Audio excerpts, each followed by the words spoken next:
दोस्तों एक बार फिर से हम आपके लिए north eastern railway apprentice form fill up 2025 apply online process की अपडेट लेके आ चुके हैं। किस तरह से आप north eastern railway NER railway apprentice के 1104 खाली पदों के लिए अपने फॉर्म अप्लाई कर सकते हो। स्टेप बाय स्टेप कंप्लीट जानकारी आपको इस वीडियो में दी जाएगी। लास्ट डेट की अपडेट है, केवल आपके पास 3 दिन शेष रह गए हैं। आप जल्द से जल्द अपना फॉर्म अप्लाई कर ले, कहीं मौका हाथ से छूट न जाए। अंतिम समय में फॉर्म भरते समय अगर आपके सामने कोई भी टेक्निकल प्रॉब्लम आ रही है तो उसका हल भी आपको इस वीडियो में मिल जाएगा। आवेदन करते समय आपको कोई भी ऐसी गलती या फिर मिस्टेक नहीं करनी होगी जिसको करने से आपका एप्लीकेशन फॉर्म रिजेक्ट हो सकता है। फॉर्म अप्लाई करते समय आपको क्वालिफिकेशन की डिटेल किस प्रकार से फिल करनी होगी, कैसे आपको अपनी पर्सनल डिटेल देनी होगी, किस तरह से आपको अपने डॉक्यूमेंट, फोटोग्राफ, सिग्नेचर कैसे और कितने केबी में आपको अपलोड करने होंगे, फीस पेमेंट करते हुए रजिस्ट्रेशन से लेकर प्रिंट तक आपको किस प्रकार से अपना फॉर्म भरना होगा। पूरी जानकारी के लिए आपको ये वीडियो शुरू से लेकर एंड तक बिना स्किप किए हुए देखनी होगी। इस वीडियो को पूरा देखने पर ही आपके सभी सवाल और डाउट क्लियर होंगे। तो चलिए दोस्तों बिना कोई वक्त कमाए शुरू करते हैं north eastern railway form fill up की पूरी जानकारी। फॉर्म भरने से पहले आपको सबसे पहले हमारी वेबसाइट आईएनडी सरकारी नौकरी के इस पेज पर विजिट करना होगा, जिसका लिंक आपको नीचे description plus first comment box में मिल जाएगा। और हमारे इस पेज पर विजिट करके आप यहां से नॉर्थ ईस्टर्न रेलवे का फॉर्म अप्लाई कर सकते हो। नॉर्थ ईस्टर्न रेलवे पूर्वोत्तर रेलवे की ओर से अप्रेंटिस का नोटिफिकेशन रिलीज किया गया था। 1104 वैकेंसी जहां पर निकली हुई है। 15 नवंबर तक आप अपना फॉर्म अप्लाई कर सकते हो। 10वीं पास प्लस आईटीआई से आप अप्लाई कर सकते हो। लास्ट डेट की अपडेट है, अंतिम मौका है, आखिरी समय का वेट न करें, आज ही से अपना फॉर्म अप्लाई कर ले। आखिरी समय में कोई भी टेक्निकल प्रॉब्लम हो सकती है। 15 से 24 वर्ष आयु सीमा है। Fees general OBC WS category के लिए 100 रुपए है। SC/ST पीडब्ल्यूडी फीमेल को फीस जमा नहीं करनी होगी। पेमेंट आप ऑनलाइन मोड से कर सकते हो। बिना एग्जाम की भर्ती है, मेरिट बेस पे आपका सिलेक्शन होगा। ऑनलाइन अप्लाई कर सकते हो, ऑल इंडिया से अप्लाई कर सकते हो। NER.IndianRailways.gov.in इसकी ऑफिशियल वेबसाइट है, जिससे आप फॉर्म अप्लाई कर सकते हो। इंपोर्टेंट लिंक सेक्शन के अंतर्गत ऑफिशियल नोटिफिकेशन पीडीएफ लिंक पर क्लिक करके आप इसके पीडीएफ डाउनलोड कर सकते हो, जिसमें आपको यहाँ पर आवेदन करने की डेट दे दी गई है। 15 नवंबर शाम 5 बजे तक आप अपना फॉर्म अप्लाई कर पाओगे। टोटल वैकेंसी आप यहाँ से वर्कशॉप या यूनिट वाइज चेकआउट कर सकते हो। इसी तरह से यहाँ पर आपको ट्रेड वाइज वैकेंसी और कैटेगरी वाइज वैकेंसीज की भी पूरी यहाँ पर ये टेबल दे दी गई है। उसके बाद में यहाँ पर आपको सिलेक्शन क्राइटेरिया की डिटेल देखने को मिल जाएगी। क्वालिफिकेशन की डिटेल, एलिजिबिलिटी कंडीशन की कंप्लीट डिटेल दे दी गई है। साथ ही साथ यहाँ पर आपको यही जानकारी हिंदी में भी प्रोवाइड करा दी गई है, तो आप हिंदी में भी ये जानकारी यहाँ से चेकआउट कर सकते हो। और स्क्रॉल डाउन करते हुए कंप्लीट डिटेल आप यहाँ से चेकआउट कर सकते हो। तो फॉर्म अप्लाई करने से पहले आपको नोटिफिकेशन की पीडीएफ हिंदी या फिर इंग्लिश में पूरा पढ़ना अनिवार्य है। इसको पूरा पढ़ने से ही आपके सभी सवाल और डाउट क्लियर होंगे। पीडीएफ रीड आउट करने के बाद में आपको अप्लाई ऑनलाइन के इस लिंक पर क्लिक करना होगा, तो आपके सामने ऑनलाइन आवेदन करने का ये ऑफिशियल पोर्टल ओपन हो जाएगा। गाइस, यहाँ पर अगर आपने इस भर्ती के लिए पहले से रजिस्ट्रेशन कर रखा है तो आपको यहाँ पर टॉप पर ही लॉगिन का लिंक दिया गया है। आपको इस पर क्लिक करना है और अपनी डिटेल्स प्रोवाइड कराते हुए आपको लॉगिन करके अपना फॉर्म अप्लाई कर लेना है। लॉगिन के ऑप्शन पर क्लिक करते ही आपके सामने लॉगिन का इंटरफेस कुछ इस तरह से शो होगा। यहाँ पर आपको अपना एप्लीकेशन नंबर एंटर करना है, अपनी डेट ऑफ बर्थ यहाँ पर आपको एंटर करनी है DDMMYY फॉर्मेट में। उसके बाद आपको ये कैप्चा कोड यहाँ पर एंटर करना है और फिर गाइड आपको लॉगिन की स्टेप पर क्लिक करते हुए अपने डैशबोर्ड में लॉगिन करके अपना फॉर्म अप्लाई कर लेना है। और अगर आप यहाँ पर इस भर्ती के लिए फर्स्ट टाइम अप्लाई करने जा रहे हो तो सबसे पहले यहाँ पर आपको अपना रजिस्ट्रेशन करना होगा। उसके लिए आपको यहाँ पर रजिस्टर का ये लिंक दिया गया है, आप इस पर क्लिक करें। आपके सामने रजिस्ट्रेशन का फॉर्म ओपन होगा। यहाँ पर आपको पहले ऑफिशियल नोटिफिकेशन दे दिया गया है, आप इसमें से सभी डिटेल चेकआउट करें। पेज को नीचे स्क्रॉल डाउन करें, चेकबॉक्स को ओके करें और फिर गाइड प्रोसीड के इस ऑप्शन पर क्लिक कर दें। उसके बाद आपके सामने यहाँ पर रजिस्ट्रेशन का फॉर्म ओपन होगा। यहाँ पर अब आपको अपनी बेसिक इन्फॉर्मेशन प्रोवाइड करते हुए अपना रजिस्ट्रेशन करना है। सबसे पहले यहाँ पर आपको ट्रेड सेलेक्ट करनी है आईटीआई की, जिस ट्रेड के लिए आप अप्लाई करना चाहते हैं। उसके बाद आपसे पूछा गया कि क्या आप डिफरेंट एबल्ड कैंडिडेट है, अगर है तो आप यस ऑप्शन सेलेक्ट करेंगे। और फिर यहाँ पर आपसे पूछा गया है कि क्या आपकी डिसेबिलिटी 40% से अबव है, अगर है तो आप यस ऑप्शन सेलेक्ट करेंगे, नहीं है तो नो ऑप्शन सेलेक्ट करेंगे। और अगर आप डिफरेंटली एबल्ड कैंडिडेट नहीं है तो आप यहाँ पर सिंपली नो ऑप्शन सेलेक्ट कर लेंगे। फिर आपको यहाँ पर अपनी पर्सनल इन्फॉर्मेशन देनी है। यहाँ पर आपको अपना नाम एंटर करना है अपनी 10वीं की मार्कशीट के अकॉर्डिंग, अपने फादर का नाम, अपनी मदर का नाम आपको एंटर करना है। फिर गाइज यहाँ पर आपको अपना जेंडर सेलेक्ट करना है, उसके बाद आपको अपना रिलीजन यहाँ पर सेलेक्ट करना है, अपना नियरेस्ट रेलवे स्टेशन का नाम यहाँ पर आपको देना है, अपनी ईमेल आईडी एंटर करें, उसे एक बार फिर से एंटर करके कंफर्म कर ले, अपना आधार नंबर आप यहाँ पर एंटर करें, फिर आप अपना मोबाइल नंबर यहाँ पर एंटर करें, उसे एक बार फिर से एंटर करके कंफर्म कर ले। उसके बाद यहाँ पर आपको अपनी कम्युनिटी सेलेक्ट कर लेनी है, फिर यहाँ पर आपको अपनी डेट ऑफ बर्थ सेलेक्ट करनी है। उसके बाद गाइज यहाँ पर आपको पूछा गया है कि क्या यहाँ पर आप ई एक्स सर्विसमैन हैं, अगर हैं तो आप येस ऑप्शन सेलेक्ट करें, नहीं है तो नो ऑप्शन सेलेक्ट करें।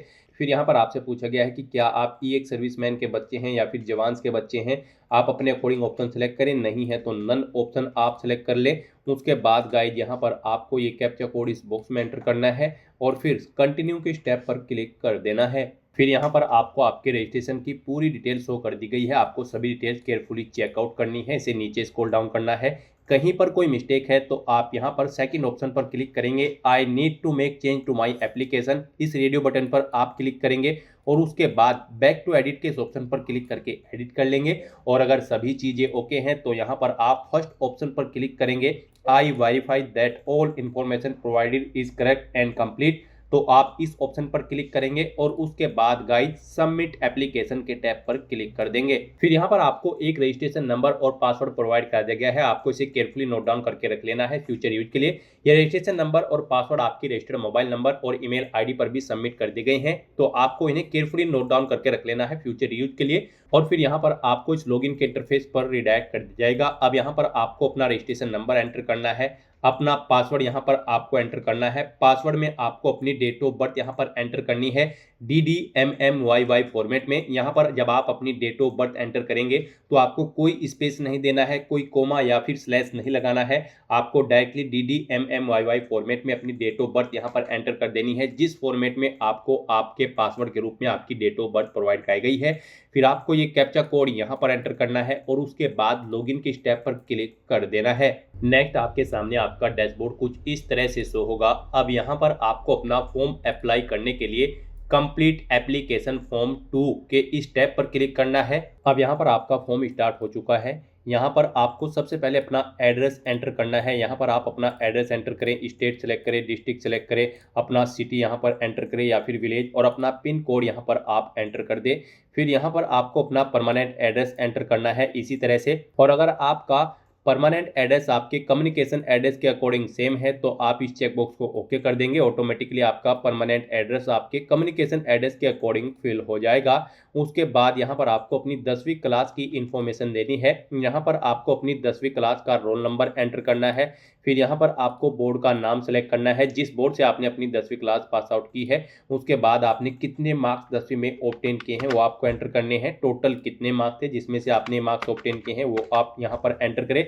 इनके अकॉर्डिंग आपकी परसेंटेज यहाँ पर आपको कैलकुलेट करके शो कर दी जाएगी। पासिंग ईयर यहाँ पर आपको अपना 10वीं का सेलेक्ट कर लेना है। उसके बाद आपको अपनी ITI की इंफॉर्मेशन यहाँ पर देनी है, यहाँ पर आप अपना ITI का सर्टिफिकेट नंबर एंटर करें, इंस्टीट्यूट का नाम एंटर करें जिससे आपने अपनी ITI पास आउट की है। फिर यहाँ पर आपने ITI में कितने मार्क्स ऑब्टेन किए हैं वो आपको एंटर करने हैं, मैक्सिमम कितने मार्क्स थे वो आपको एंटर करने हैं। इनके अकॉर्डिंग आपकी परसेंटेज यहाँ पर कैलकुलेट करके आपको शो कर दी जाएगी।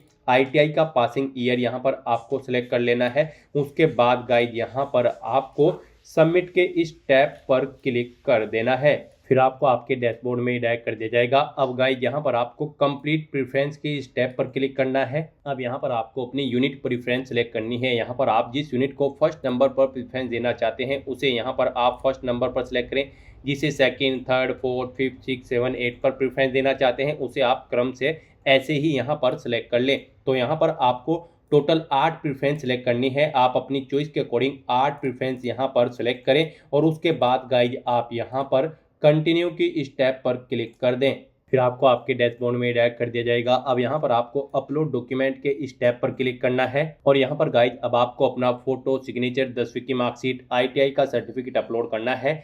इनके लिए आपको गाइडलाइन दी गई है, यहाँ पर आपका जो फोटो होगा वो कलर होना चाहिए और यहाँ पर उसका साइज 100 KB से कम होना चाहिए। JPG या फिर JPEG या फिर PNG फॉर्मेट में यहाँ पर आपका फोटो होना चाहिए। सिग्नेचर आपके 100 KB से कम होने चाहिए, JPG, JPEG या फिर PNG फॉर्मेट में होने चाहिए और बाकी के जो डॉक्यूमेंट है वो आपके यहाँ पर PDF फॉर्मेट में होने चाहिए और यहाँ पर उनका साइज 10 KB से 500 KB के बीच में होना चाहिए। तो यहाँ पर आपको अपना फोटो सिग्नेचर अपलोड करने के लिए चूज फाइल के ऑप्शन पर क्लिक करना है, फाइल को सेलेक्ट कर लेना है और 1 बाय 1 करके आपको अपना फोटो सिग्नेचर, 10वीं क्लास की मार्कशीट और अपना ITI का सर्टिफिकेट यहाँ पर अपलोड कर देना है। उसके बाद यहाँ पर आपको अपना कास्ट सर्टिफिकेट अपलोड करना होगा। अगर आप रिजर्व कैटेगरी से बिलोंग करते हैं तो यहाँ पर भी आप चूज फाइल के ऑप्शन पर क्लिक करें, फाइल को सिलेक्ट करें और 1 बाय 1 करके आप अपने इन सभी डॉक्यूमेंट्स को, फोटो और सिग्नेचर को अपलोड कर दें। यहाँ पर आपका जो कम्युनिटी सर्टिफिकेट है वो 100 KB से 300 KB के बीच में होना चाहिए PDF फॉर्मेट में। इस तरह से अपने इन सभी डॉक्यूमेंट्स को अपलोड करने के बाद आपको डिक्लेरेशन सेक्शन में आना है, इस चेकबॉक्स को ओके करना है और उसके बाद अपलोड के इस ऑप्शन पर क्लिक करके आपको अपने इन सभी डॉक्यूमेंट्स को यहाँ पर अपलोड कर देना है।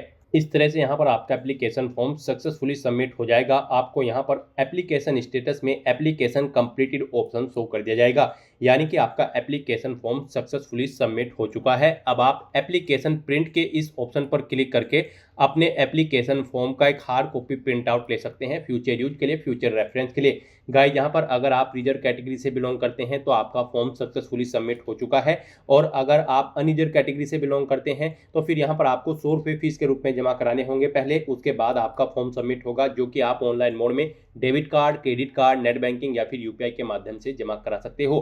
तो दोस्तों, ऐसे आप नॉर्थ ईस्टर्न रेलवे अप्रेंटिस की इस भर्ती के लिए अपने फॉर्म अप्लाई कर सकते हो बिना कोई मिस्टेक किए हुए। आज की इस वीडियो में बस इतना ही। आई होप ये वीडियो आपको पसंद आई होगी। अगर पसंद आई हो तो इसे लाइक और शेयर करें। चैनल पर नए हो तो इसे सब्सक्राइब कर लें। Thanks for watching.